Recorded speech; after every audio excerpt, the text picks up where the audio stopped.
Long ago, when animals ruled the world, Africa was a very different place. All the animals understood each other and got along peacefully. In the calm waters of a lake lived the crocodile. Every evening he would crawl out at twilight, and his smooth, beautiful skin glowed in the light of the moon.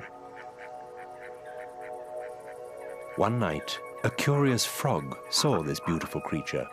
Overawed by his glowing skin, he croaked loud praises. Soon, all the other animals came to gaze at the crocodile. Herds of zebra and kudu arrived to admire him, where he basked on the bank. Crocodiles saw their admiring looks, and he became vain, and each day he crawled out a little earlier to enjoy their admiration for longer. But as he did nothing but lie there, they eventually went away bored. The hot sun began to dry his beautiful skin, and it grew hard and greenish, and bumpy, and scaly. Covered in shame, Crocodile slunk back to the water to hide his once lovely body. He'd paid a high price for vanity, and to this day, Crocodile blames Frog for his misfortunes. If ever he hears one croak, he silences it with a snap of his jaws.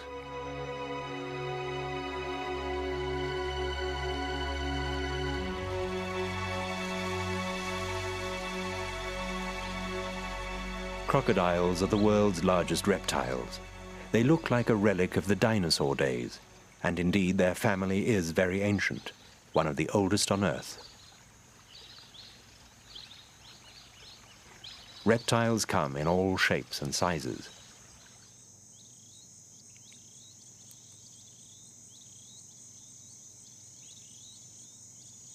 From desert dwellers like the leopard tortoise of the Karoo in South Africa's Cape Province, to this boa constrictor which lives in the hot, wet world of the Madagascan rainforest. Most reptiles have dry, rough scales, but that's one of the few external characteristics they share. Otherwise, they could hardly look more different.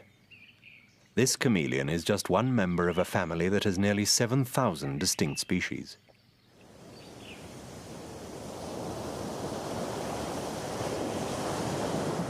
Some reptiles are sea creatures, like the green turtle.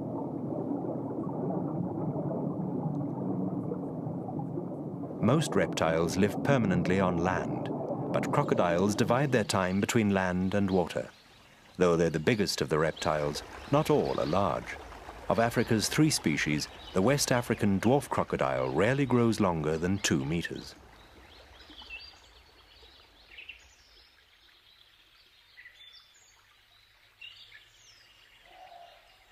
Both it and the slightly larger long-snouted crocodile are rarely seen, hiding away in forested, swampy regions of the same part of Africa. A long, thin snout can slash through water and catch prey with ease, but it works just as well against land animals.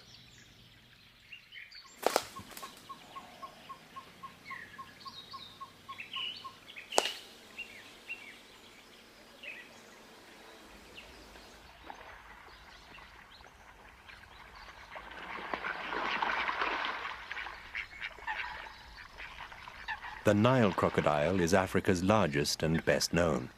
Lay 3 tall men end to end and put the weight of 14 together, and you have a big Nile crocodile. And though its brain is the largest in the reptile world, it's still only the size of a thumb. Crocodiles are designed for water, where they can breathe, see, smell and hear while almost totally submerged. Their nostrils have valves that open and shut so water doesn't rush into their lungs. Sometimes they're the only bit of the crocodile visible above water.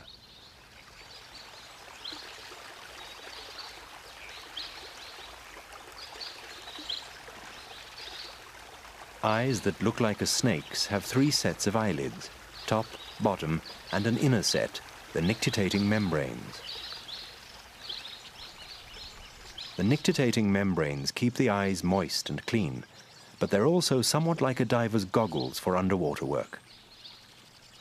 A crocodile's ears are the sharpest of any reptile, with movable ear flaps that work like a loudspeaker volume control.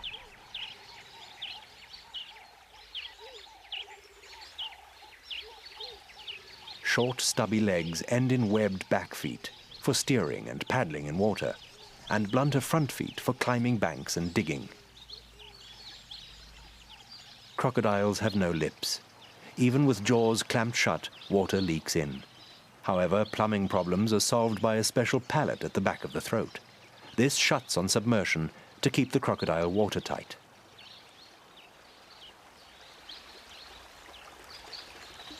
Crocodiles can't chew. Their lower jaws only move up and down, not sideways, so they must pound and crush their food. And they can't keep their toothy traps shut without physical effort. They just spring open naturally when they're relaxing. Gaping also helps them cool off. A crocodile's jaws pack immense power, and 66 teeth interlock like a zip fastener. The combined strength of both can crush a big animal like a car wrecking machine.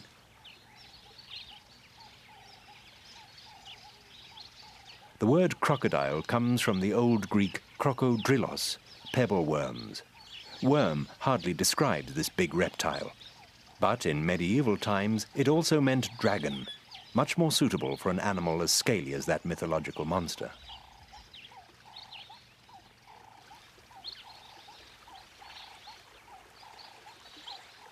Crocodiles can live to 100 years. During that time, they never stop growing, just keep getting bigger and bigger. That scaly tail is never used to knock prey off its feet, contrary to popular myth. It's a propeller and is one of the distinctive characteristics that make the crocodile a supremely designed predator with almost no natural enemies.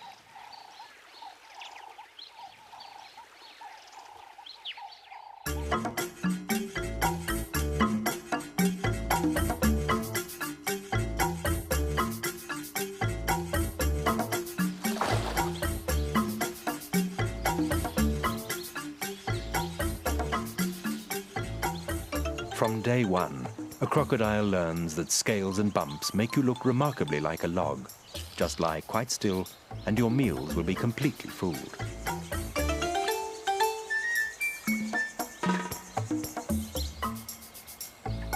Even if they tickle, don't bat so much as an eyelid.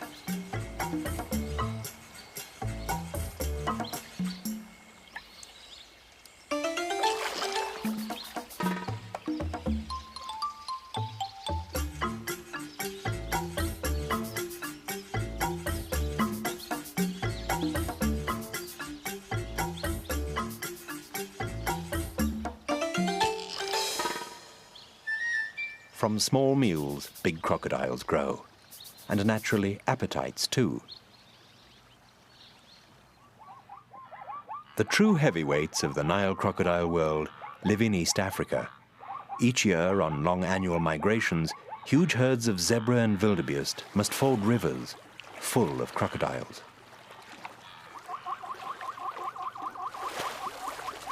Normally, crocodiles lie quietly in ambush, but here there's no need. For these huge reptiles, life can be literally feast or famine, and migrations are feast days.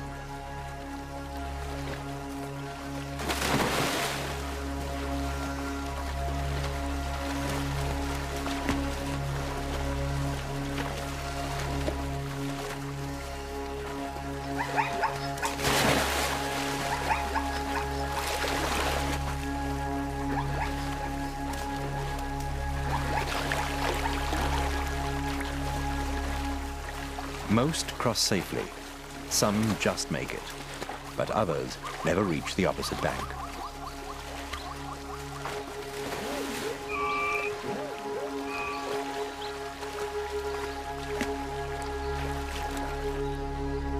Here on the Serengeti Plains, the catches are big enough to keep several crocodiles busy.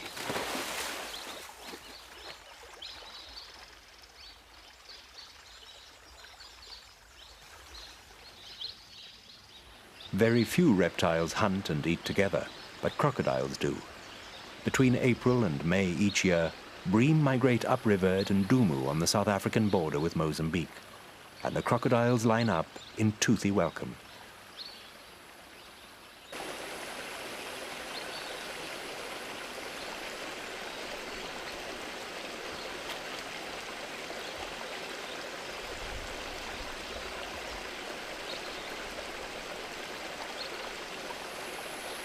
Even tiddlers are worth filtering, a light snack before the main course.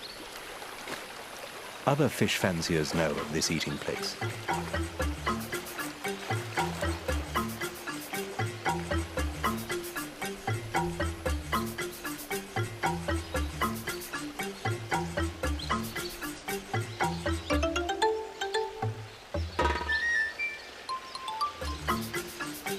Maybe not the right dining companion for a marsh terrapin.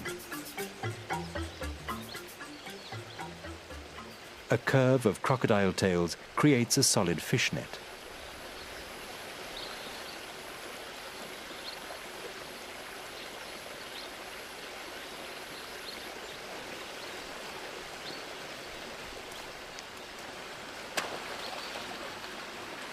At last, the main course, big fat bream.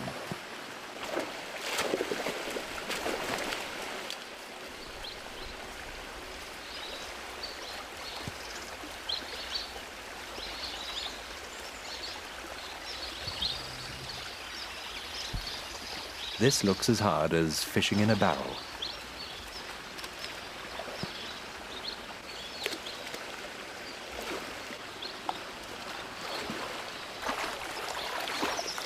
When the bream migrate, there's usually plenty for everyone, and peace reigns. But a particularly juicy fat catch might spark envy. Wiser to go off to a quiet corner and eat alone.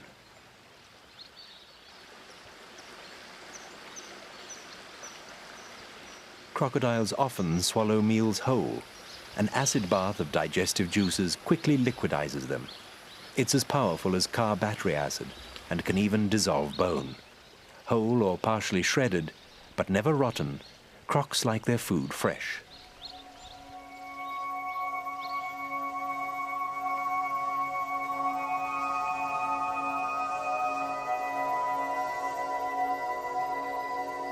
For 180 million years, dinosaurs and flying reptiles ruled the Earth, until nearly all of them vanished 65 million years ago. But of the great Archosaur dynasty, to which Tyrannosaurus rex belonged, one line has survived, the crocodilia. Today's amphibious crocodiles descended originally from a land animal, Terrestrisuchus, that lived about 240 million years ago in Europe. It was perhaps the size of a large domestic cat, with long legs and short claws for easy running. Its skin was probably rather like a modern crocodile's.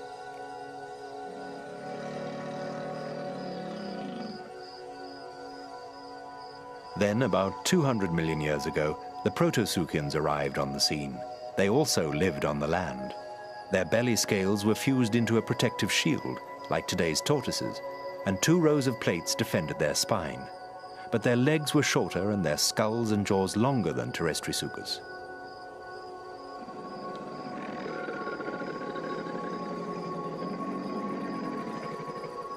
About 140 million years ago, the ancient crocodilians changed their lifestyle and turned amphibious. Some even took to the sea. These Mesosuchians looked much more like today's crocodiles. They had large webbed back feet and long narrow jaws to help them catch invertebrates and fish.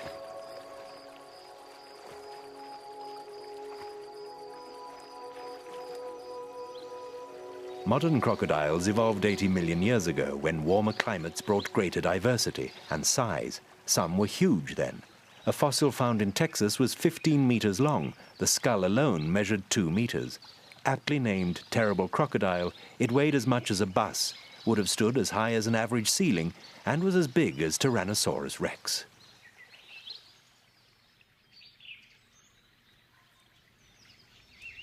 "80 million years ago, the family had already divided into 2 branches, the alligatorines and the crocodilians. Generally, an alligator is smaller than a crocodile. Its snout is rounded and shovel-shaped. A crocodile's is V-shaped, and its upper jaw is wider than the lower and overlaps it completely when it's shut. There are only 2 types of alligator, the American and the Chinese. An alligator's and a crocodile's design is so well suited to its lifestyle that in the last 80 million years it's hardly changed at all.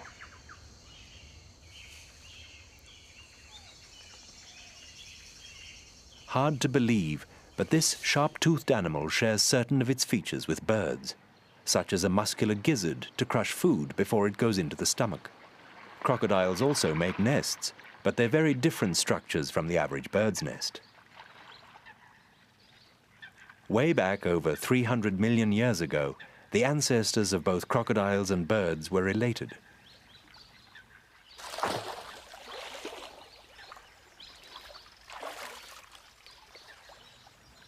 Perhaps today's secretary bird can give us clues as to how the extinct archosaurs lived. It's a fast-moving predator that eats small land animals, and it probably hunts and moves in much the way the ancient reptilian dinosaurs are thought to have done.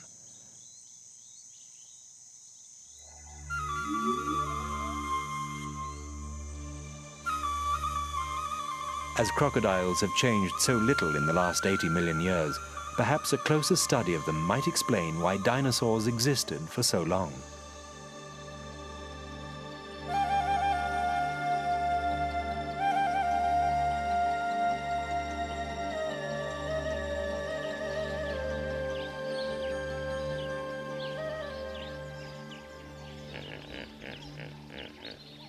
A crocodile leads a straightforward life. Eat, sleep, lie in the sun. The sun kick-starts its day. A cold-blooded animal needs solar energy to raise its body temperature. For this reason, most crocodiles live in the tropics and subtropics, at low altitude, and in slow-moving, warmer water, in places which fish-eating birds flock to.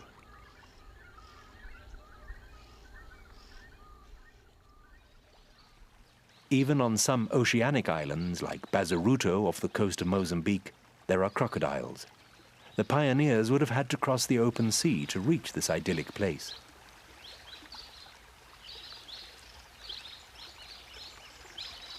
Behind huge dunes are the crocodile's essential freshwater supplies.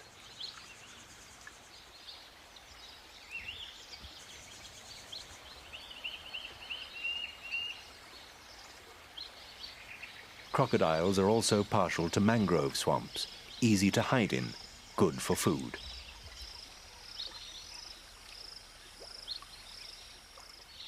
A band of tropical rainforest lies along the coast of West and Central Africa.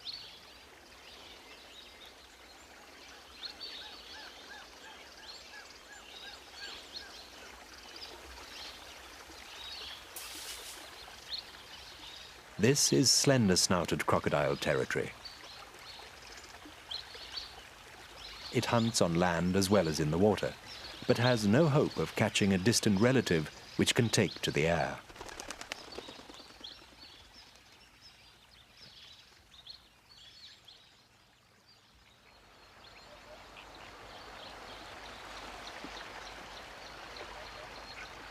The Greater St. Lucia wetlands of South Africa's east coast are the continent's richest. Here, where jacanas tread the lily pads and white pelicans congregate, is a 20-kilometer tidal causeway linking a huge lake to the Indian Ocean. It's the only place on Earth where 3 of the most dangerous aquatic animals share the same waters. Sharks, crocodiles, and hippos.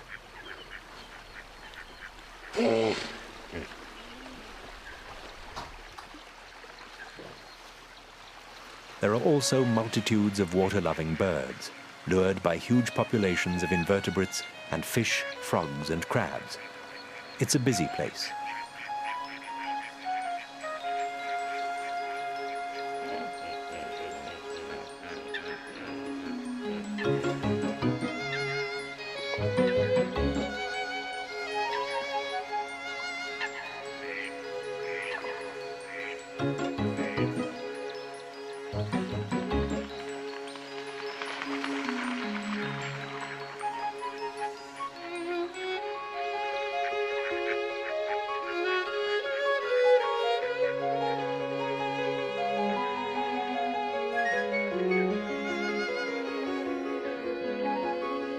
Pelicans lift wings in unison to shade the surface and pinpoint the fish in a synchronized roundup.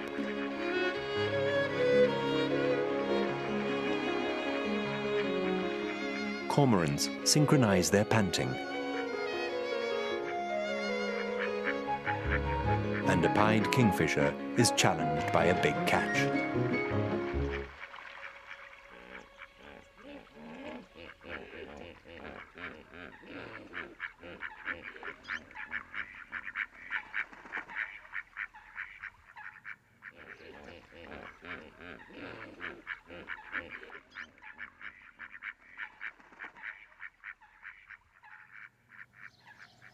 Frothy pink and white flamingos pay scant attention to a crocodile. The waters crawl with them. One of South Africa's largest crocodile populations lives here.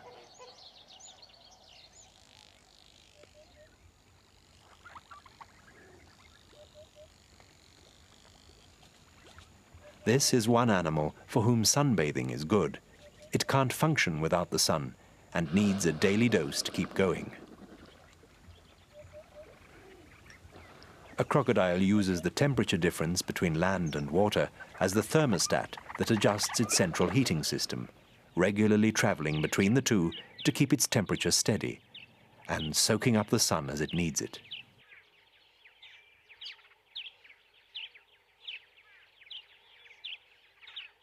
Like all snakes, the gaboon viper is also a cold-blooded creature that must have sun to stay warm and survive. Lizards likewise. Crocodile waters are usually also hippo waters.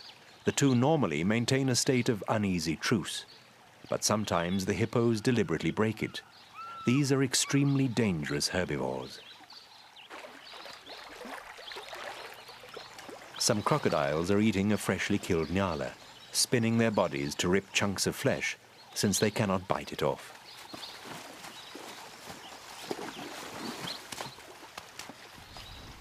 But a female hippo has taken exception to the spectacle and seems to want to break it up.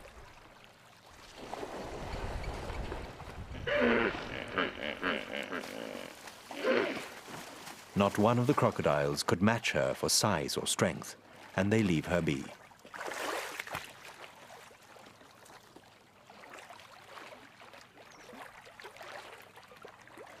Even though some are lying in the water right beside her.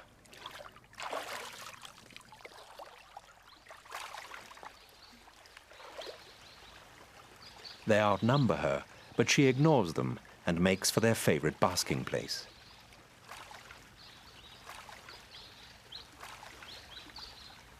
But what makes her sniff their territory? Is she familiarizing herself with the smell of the enemy? Is she challenging their right to this territory?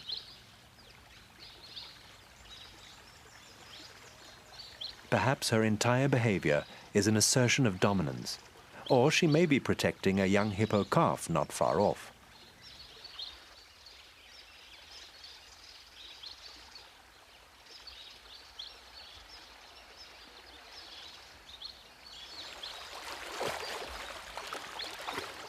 But equally, she could have been distressed by the crocodile's kill.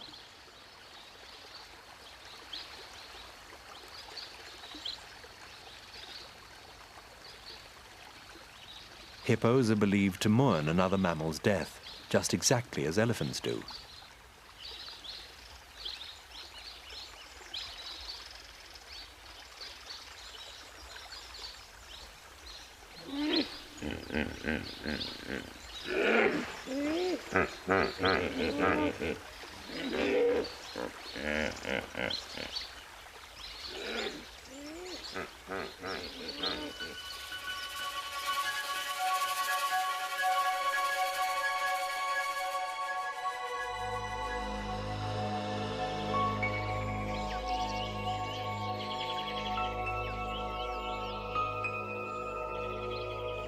Even though their brains are relatively small, crocodiles have evolved complex and sophisticated ways to communicate. This is mostly subtle. Sound, body language, smell, touch, and special vibrations all make up crocodile talk. At Ndumu, the mating season gets off to a noisy start with power struggles between rival males. Now, perhaps, is peak communication time.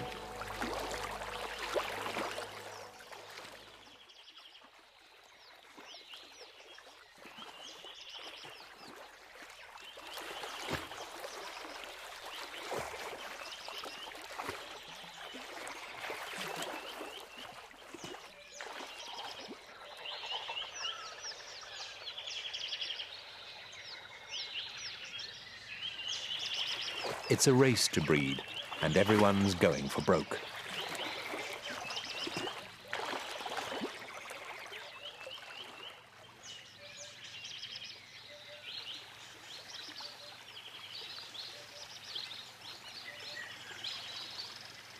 With a toothy leer, a big male begins to court, and he uses a range of tactile and vocal signals to help him.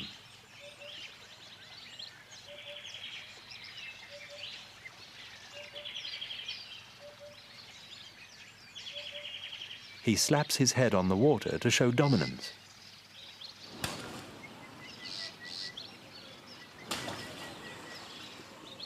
And he blows seductive bubbles.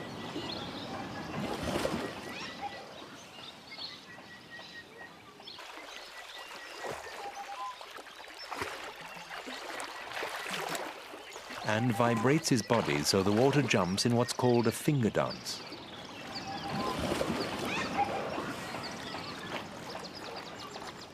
But the females aren't paying attention.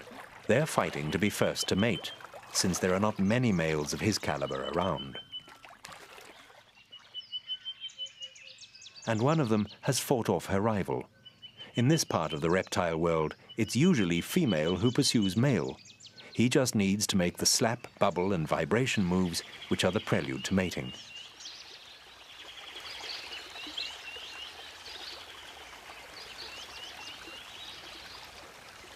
Once he's mated, his sperm may have to continue a hidden power struggle, racing to outswim the rest and reach the eggs first, because he won't be the only partner she's had. She's mated with several, sampling the best male wares on the market to secure the best genes for her future young.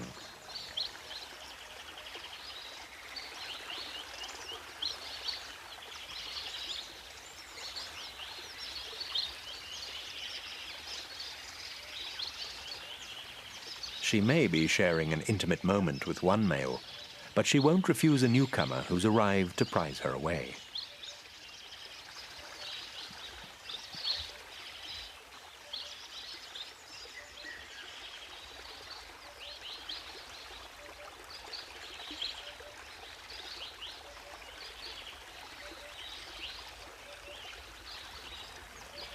Obviously, discretion's hardly sacrosanct in a crocodile's world.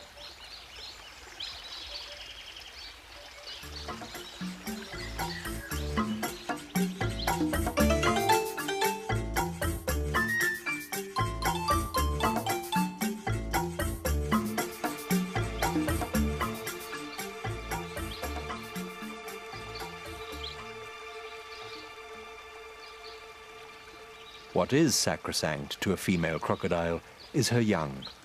When it comes to them, she shows what good parents are made of. Most reptiles just lay their eggs, then push off and leave them to get on with it. But not her.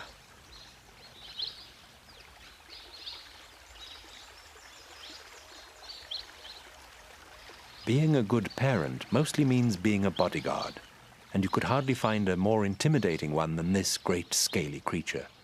She's a serious enemy deterrent.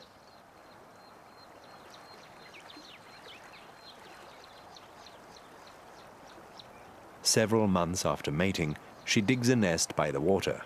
Not too close, or it could flood. Nor too far. Her hatchlings mustn't have to cross too much open ground. Soft-shelled when first laid, her eggs are roughly the size of a duck's. There are other females in the vicinity.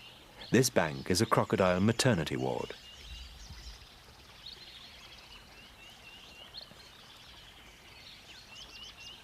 Not always a peaceful one, and one which the enemy has homed in on.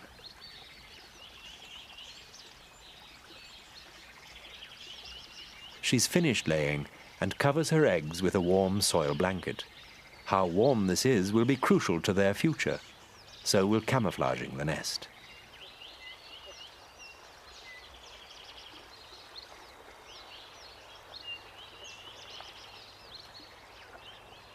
And then she stays on guard, hardly stirring from her post.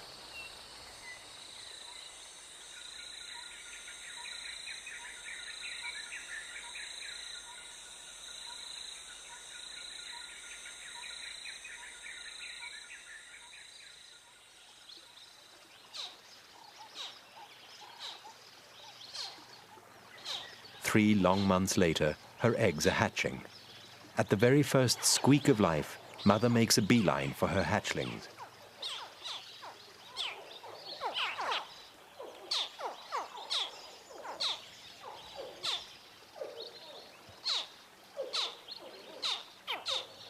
The tiny creatures need their big maternal bodyguard now more than ever, because their cries have given them away.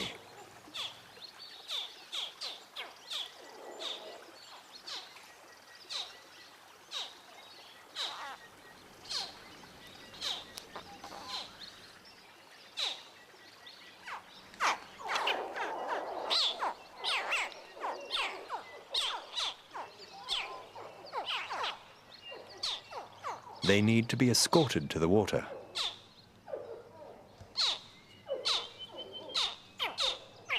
And Mother, a crocodile armored car, is going to do it.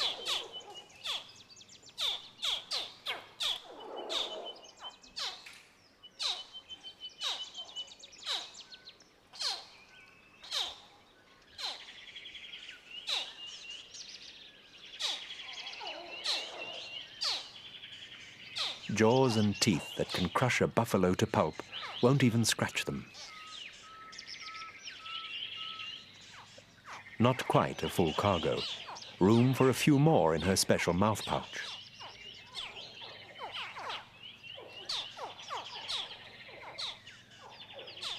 First, though, the late hatchers need a hand.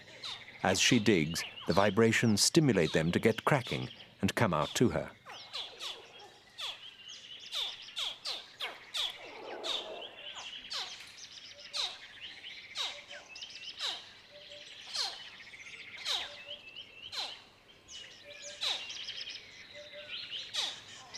Naturally, her throat valve is closed now, otherwise some babies might travel the wrong way.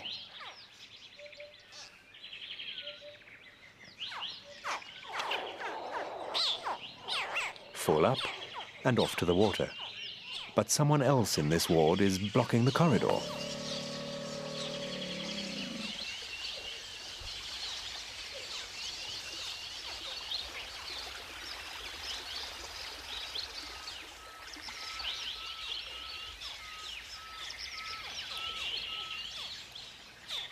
Because of Mother's digging, more hatchlings are emerging, breaking out with a temporary egg tooth on the tip of the snout, a small growth that soon disappears.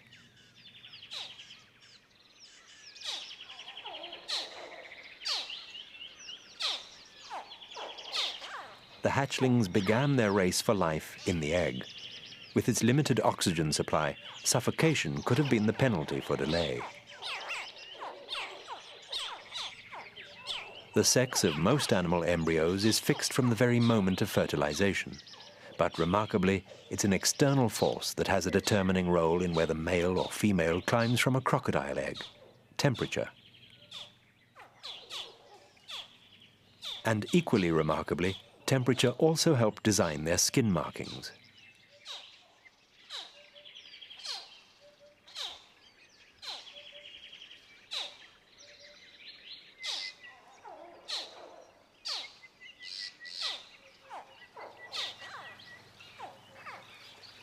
Down in the water, Mother gently shakes her mouthful free into their nursery. It's close to the bank, full of tall grasses and reeds to hide in.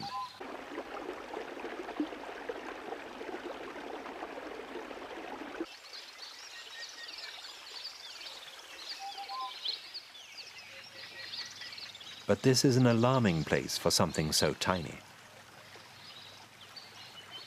An armor-plated back feels and is far safer. However, a water monitor is sneaking up on the nest site in her absence. This is just what she was trying to guard against, but it's after eggs. They were about to hatch. They never will now.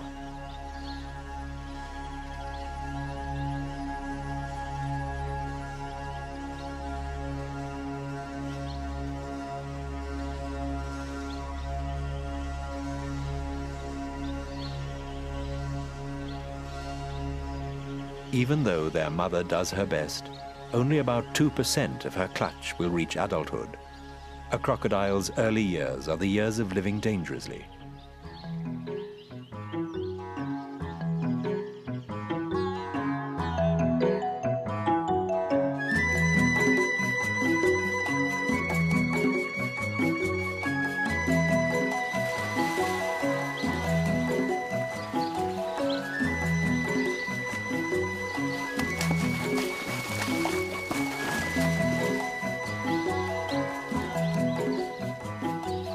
Crocodiles are designed for water, and that's where they move with greatest ease. Powered by an undulating tail nearly half its body length, a crocodile can cruise easily at 15 kilometers an hour, with legs tucked close to its sides to make it streamlined. Most of their time in water, crocodiles just take it easy. Keeping still saves energy, and why waste it if you don't have to? They paddle hardly at all to keep nose above water. The air in their lungs keeps them afloat without having to work legs too hard.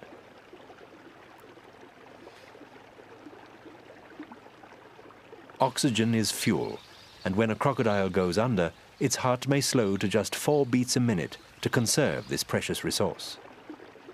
Slowing its metabolic rate enables it to stay down a long time, and it may swallow stones to help. Temperature plays a key role too. The colder the animal, the lower its metabolic rate. Some have actually held their breath for a staggering 2 hours.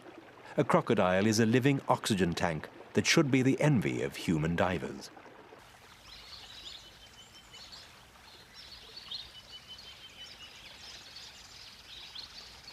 Crocodiles look cumbersome out of water.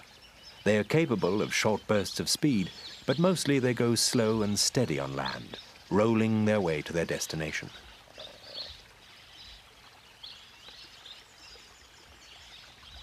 This is the classic crocodile walk, the leisurely belly crawl, or perhaps slinky hip wiggle.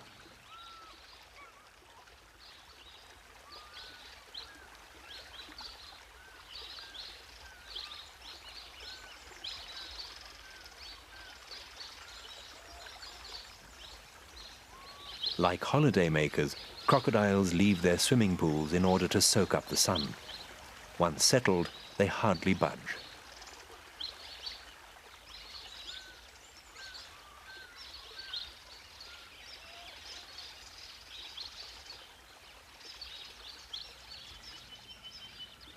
Crocodiles have one special walk, unique among reptiles, the high walk. It's more like a mammal's, with legs positioned almost straight under the body.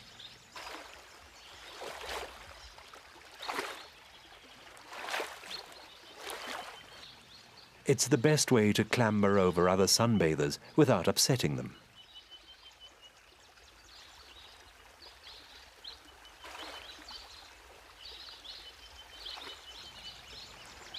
But exercise tires a crocodile because it quickly builds up high levels of lactic acid in its blood.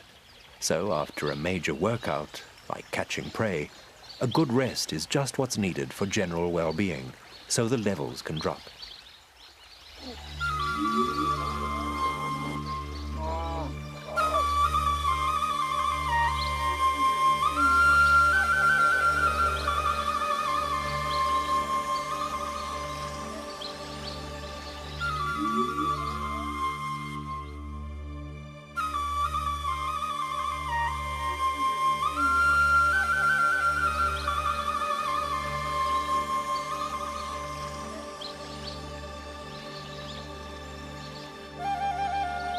It's always best to let sleeping crocs lie. They're not trustworthy neighbors. They can be snappy. You don't want to put a foot wrong.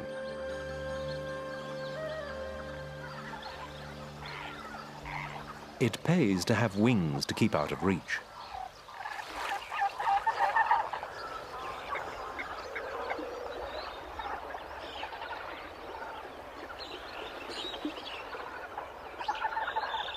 However, life with these unpredictable creatures does have its plus side. They churn up the mud and out-wriggle bird food.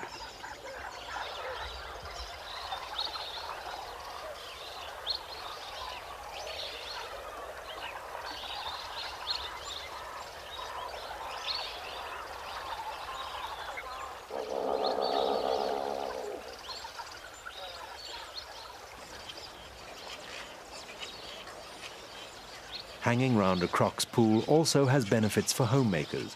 A sharp-toothed reptilian submarine is a first-class predator deterrent.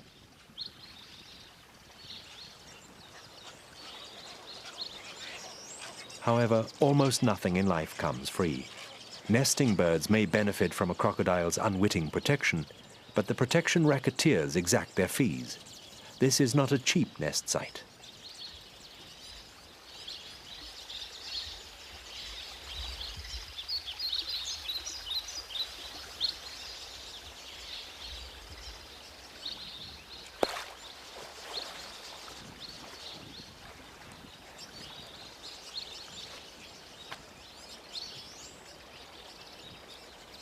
The fee can be high.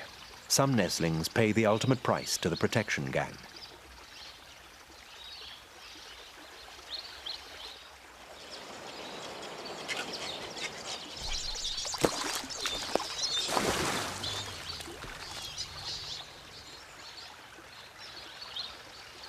A golden rule: never fall off the perch.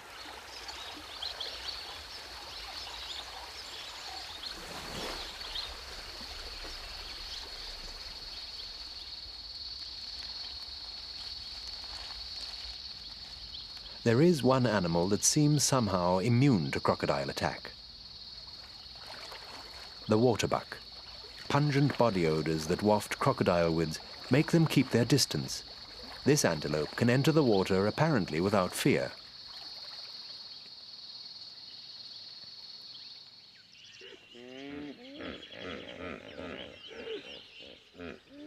It's not crocodiles, but these animals which are the greater enemy of humans in Africa. And they're one of the few creatures a crocodile actually avoids, especially in the mating season.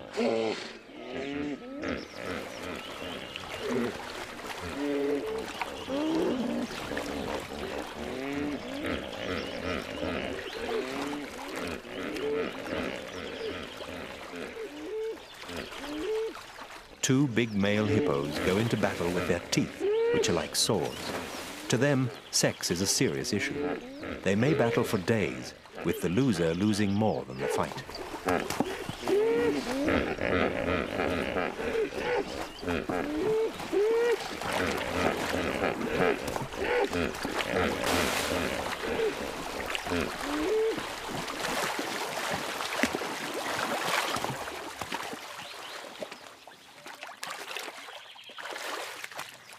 The crocodiles watch from a safe distance. The outcome may interest them. Teeth as long as a human forearm have inflicted terrible wounds. The loser's entire body is slashed.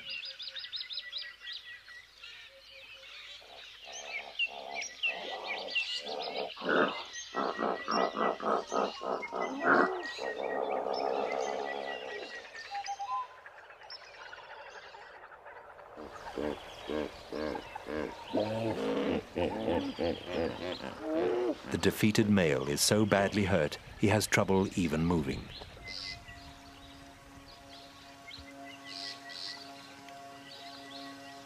A young male tries to lick his wounds clean.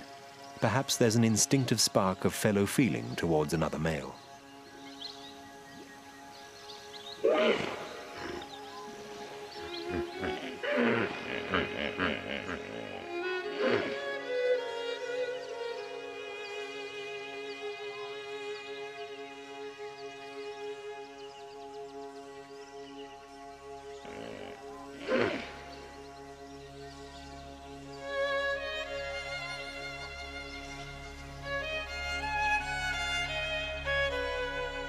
His efforts don't appear to be having any effect at all. Weeping none of the famous tears, a crocodile watches the drama to its last act. He can't last long now. The wounds are too deep, and already the carnivores are starting to move in.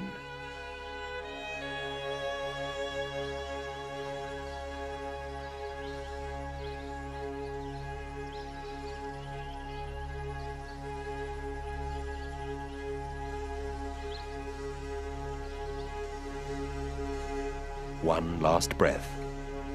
He's gone.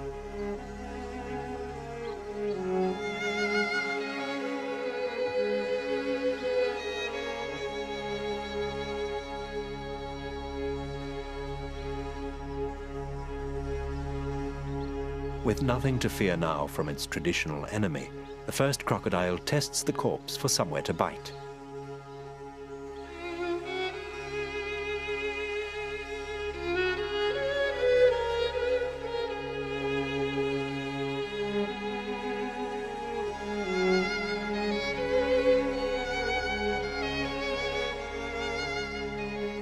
Many will feast on the fallen hippo, and when the crocodiles can eat no more, crabs, birds, and other scavengers will take over.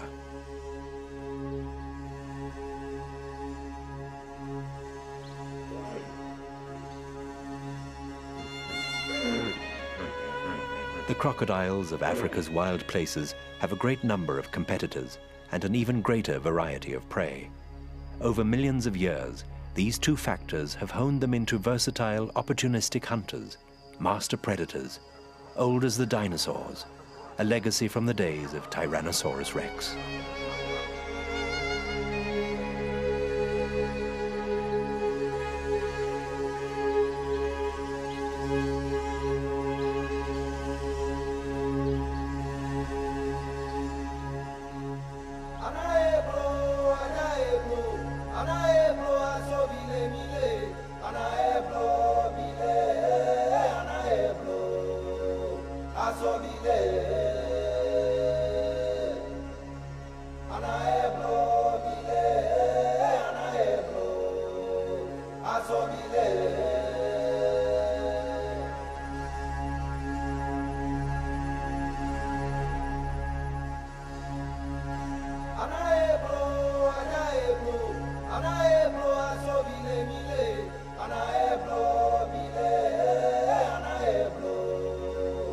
Asobile